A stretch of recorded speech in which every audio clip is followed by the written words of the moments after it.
أعوذ بالله من الشيطان الرجيم بسم الله الرحمن الرحيم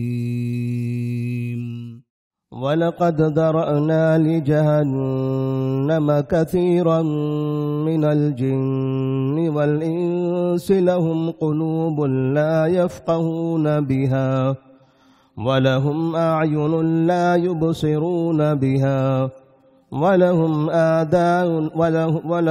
آذَانٌ لَا يَسْمَعُونَ بِهَا أُولَئِكَ كَالْأَنْعَامِ بَلْ هُمْ أَضَلُّ أُولَئِكَ هُمُ الْغَافِلُونَ۔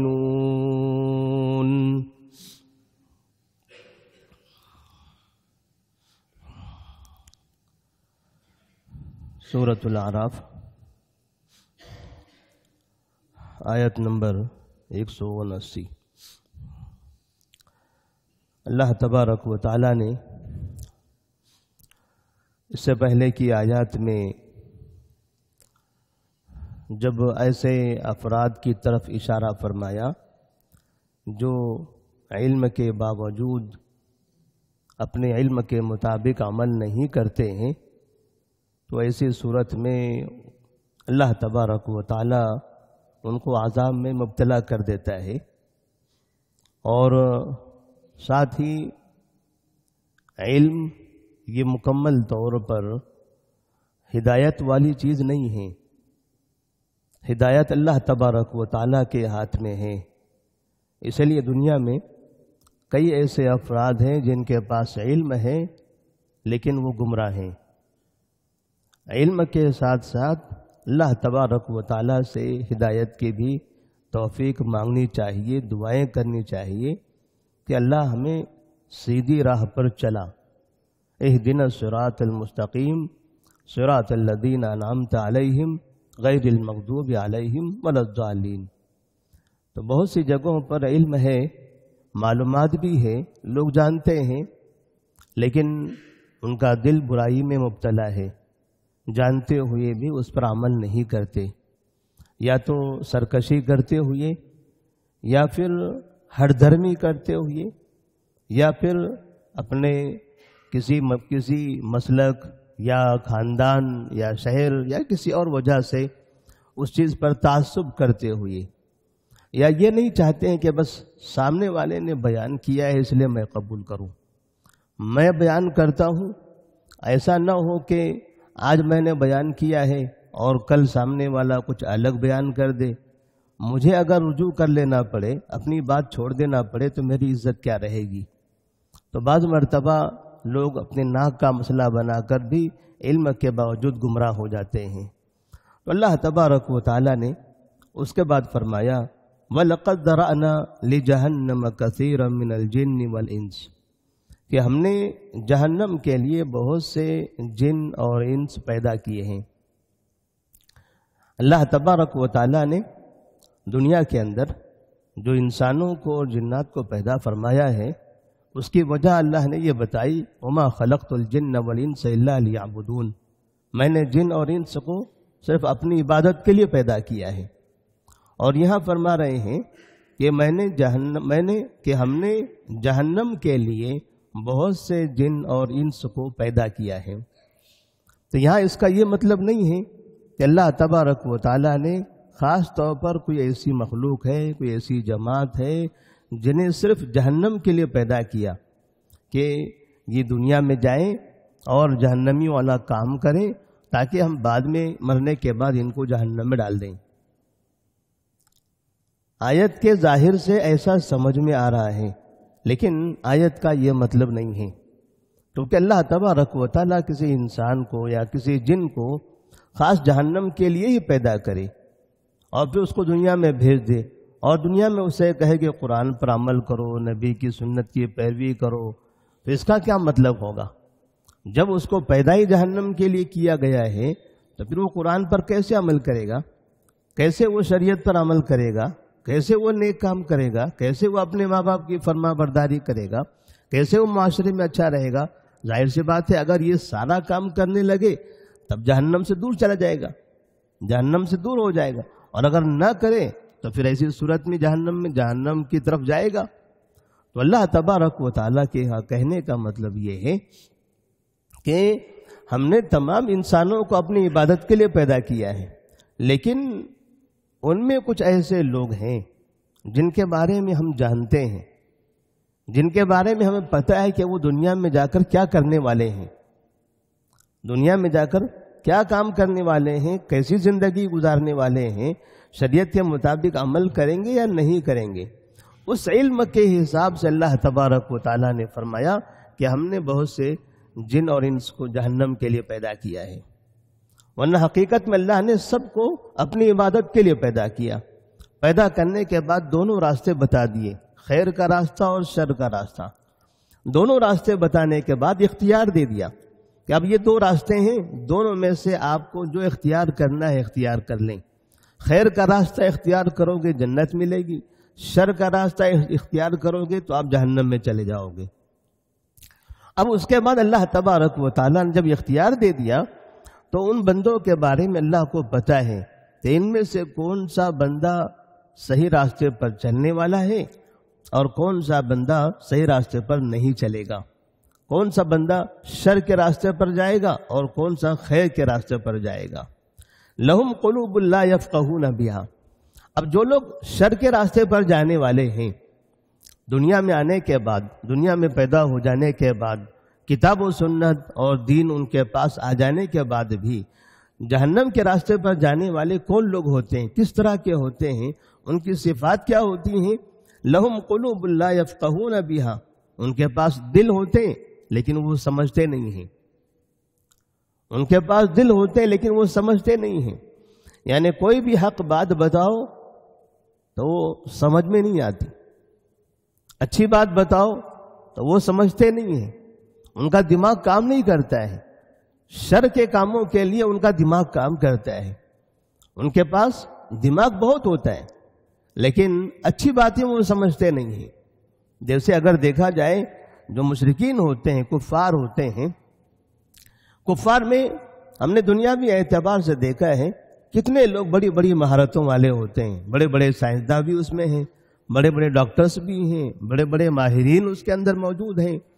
دنیا میں آسمان پہ یہ اڑنے والی جہازیں تیار کرنا، سمندروں میں غوطہ لگانے والی جہازیں تیار کرنا، یہ راکٹ، یہ ساری چیزیں، یہ موبائل، یہ سم کارڈ، یہ ایسی چیزیں جو آدمی اسے دیکھ کر خود حیران ہے کہ آخر یہ کیسے سسٹم بنتا ہے. ایک موبائل کسی جگہ پر ایک انسان بیٹھا ہوا ہے اور 10 نمبر کے درمیان میں ہی نمبر لگاتا ہے. ایک ہی موبائل سے دنیا میں چاہے جتنے سے بات کرنا ہو ان سب سے بات کر سکتا ہے. کسی بھی جگہ پر بیٹھ کر بات کرنا ہو بات کر سکتا ہے. اس درمیان میں ان کی اور ان کے بیچ میں کوئی بھی اس کو خلل ڈالتا نہیں ہے. تو یہ سسٹم کیسے بنا؟ کیسے ایک انسان ہزاروں کلومیٹر دور بیٹھے دوسرے انسان سے بغیر کسی خلل سے باتیں کر رہا ہے؟ یہ انسان بھی اگر سوچے اس پر تو انسان کو بھی حیرانگی ہوتی ہے. بنایا کس نے ہے؟ یہ بنایا انسان نے ہے. انسان نے بنایا. انسان کی عقل اتنی ہے لیکن جب اس انسان سے پوچھا جائے تمہارا خدا کون ہے تب وہ انسان کہتا ہے یہ پتھر میرا خدا ہے، وہ درخت میرا خدا ہے، وہ کہتا ہے جانور میرا خدا ہے، وہ کہتا ہے چوہا میرا خدا ہے، وہ کہتا ہے ہاتھی میرا خدا ہے، وہ کہتا ہے سانپ میرا خدا ہے، وہ کہتا ہے سورج میرا خدا ہے، کوئی کہتا ہے وہ انسان میرا خدا ہے، کوئی کہتا ہے وہ عورت میری خدا ہے. تو اس طرح سے لہم قلوب لا یفقہون بہا. دل ہے ان کے پاس لیکن وہ سمجھتے نہیں ہیں. دین کی بات نہیں سمجھتے ہیں. دنیا کی باتیں تو بہت سمجھتے ہیں، دنیا کے بارے میں جانکاری تو بہت رکھتے ہیں، لیکن جب دین کے بارے میں ان سے بات کی جائے تب وہاں ان کی عقل پیدل ہو جاتی ہے، تب وہاں وہ ناکارہ ہو جاتے ہیں. لہم قلوب لا یفقہون بہا ولہم اعین لا یبصرون بہا. ان کے پاس آنکھیں ضرور ہیں لیکن وہ دیکھتے نہیں ہیں. قرآن کہتا ہے ان کے پاس آنکھیں ہیں لیکن وہ دیکھتے نہیں ہیں. آنکھیں ہیں، آنکھوں سے ساری دنیا دیکھ رہے ہیں لیکن اس دنیا کے پیچھے یہ راز کیا ہے؟ کس نے یہ دنیا بنائی ہے؟ یہ کائنات کا خالق کون ہے؟ یہ بنایا کس لیے گیا ہے؟ اور یہ جو ایک ایک چیز دنیا سے ختم ہوتی چلی جا رہی ہے، ایک انسان ہمارے سامنے گزر جاتا ہے یا آخر اس کو ہم نے دیکھا، ہم نے اس کی تدفین کی، یہ اس کا مطلب کیا ہو رہا ہے؟ اس کے پیچھے کیا مطلب ہے وہ سوچتا نہیں ہے. وَلَهُمْ أَعْيُنٌ لَا يُبْصِرُونَ بِهَا وَلَهُمْ آذَانٌ لَا يَسْمَعُونَ بِهَا. اور ان کے پاس کان ہیں لیکن وہ سنتے نہیں ہیں. کان ہے لیکن سنتے نہیں ہیں. دنیا کی ساری چیزیں سنیں گے لیکن جب آپ حق بات بولنا چاہو, اللہ کے بارے میں بتانا چاہو, دین اسلام کے بارے میں بتانا چاہو, ان کی زندگی کے مقصد کے بارے میں بتانا چاہو, آخرت کے بارے میں بتانا چاہو, یہ اپنے کانوں کو بند کر لیں گے. انہیں تکلیف ہوگی, بوجھل محسوس ہوگا, ایسا لگے گا کہ پتہ نہیں کون کان کے اندر کوئی بری چیز داخل کر رہا ہو. بوجھ محسوس کر کے وہ جگہ سے بھاگ جائیں گے یا شور کرنے لگیں گے, کان بند کر لیں گے, نہیں سننا چاہیں گے. لیکن گانا سنائیے, ادھر ادھر کی جھوٹی خبریں سنائیے, بیکار باتیں سنائیے, وہ برابر سنتے رہیں گے. سننے کے لیے ان کے پاس وقت بھی ہے, سننے کی صلاحیت بھی موجود ہے, لیکن جہاں پر اچھی باتیں سننا ہو وہاں پر وہ صلاحیت سلب کر لی جاتی ہے. اولئک کالانعام بل ہم اضل. اور پھر اللہ فرماتے ہیں اولئک کالانعام, یہ لوگ چوپائے کی طرح ہیں, جانوروں کی طرح ہیں. جن کی یہ عادتیں ہیں وہ لوگ جانوروں کی طرح ہیں. بل ہم اضل, بلکہ ان سے بھی زیادہ بدتر ہیں. کیونکہ اللہ تبارک و تعالیٰ نے جانوروں کو بھی آنکھیں دی ہیں, کان دیے ہیں, دل دیے ہیں, اللہ نے اس کو بھی دیا ہے. لیکن اس کے باوجود اللہ تبارک و تعالیٰ نے جانوروں کو مکلف نہیں بنایا. وہ دیکھتے ہیں, دیکھ کر ان کی ضرورت کے حساب سے اس کا استعمال کرتے ہیں. وہ سنتے ہیں, جانور سنتے ہیں, اور اپنی ضرورت کے حساب سے وہ اپنے کان کا استعمال کرتے ہیں. لیکن اچھے اور برے میں جو تمیز انسانوں کو اللہ نے دی ہے وہ جانوروں کو نہیں دی. خیر اور شر کے درمیان جو تمیز اللہ تبارک و تعالیٰ نے انسانوں کو دی ہے وہ جانوروں کو نہیں دی ہے. عقل کا جو صحیح استعمال کرنے کا طریقہ جو انسانوں کو اللہ نے دیا ہے وہ جانوروں کو نہیں دیا. تو جس طرح سے جانور اپنی عقل کا صحیح استعمال نہیں کر پاتے, بس وہ ایسے ہی عام کھانا پینا ہے اور رہنا ہے, جس کی کوئی مسئولیت نہیں, جس کی کوئی ذمہ داری نہیں, ایسے ہی یہ انسان بھی اپنی زندگی گزار رہے ہیں. بل ہم اضل, بلکہ یہ ان سے بدتر ہیں, کیونکہ ان کو مکلف بنایا گیا.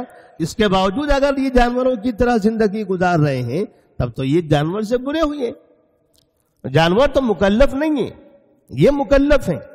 ان کی تو ذمہ داری تھی صحیح راستے پر چلنے کی, حق بات بولنے کی, حق بات سننے کی.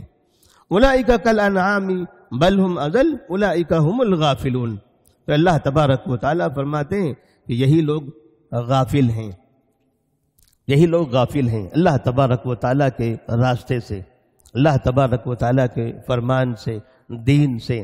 تو جو لوگ غفلت کا شکار ہوں گے, دین سے جو غفلت کا شکار ہوں گے, دین سے دوری اختیار کریں گے, اللہ تبارک و تعالیٰ نے گویا ان کے ہی بارے میں فرمایا کہ یہی لوگ جانوروں کے جیسے ہیں, اور انہی لوگوں کے بارے میں فرمایا کہ ہم نے انہی لوگوں کو جہنم کے لیے پیدا کیا ہے. جب دنیا میں یہ لوگ اپنی عقل کا, اپنی زبان کا, اپنی آنکھوں کا, اپنے کانوں کا صحیح استعمال نہیں کریں گے تو پھر آخرت میں ان کا ٹھکانہ جہنم ہی ہوگا. اللہ سے دعا ہے کہ اللہ تبارک و تعالی ہم تمام کو اپنے دماغ کا, اپنے دل کا, اپنی کانوں کا, اپنی زبان کا صحیح استعمال کرنے کی توفیق عطا فرمائے. اللہ تبارک و تعالی حق بولنے اور حق بات کو قبول کرنے کی توفیق دے. والسلام علیکم ورحمۃ اللہ وبرکاتہ.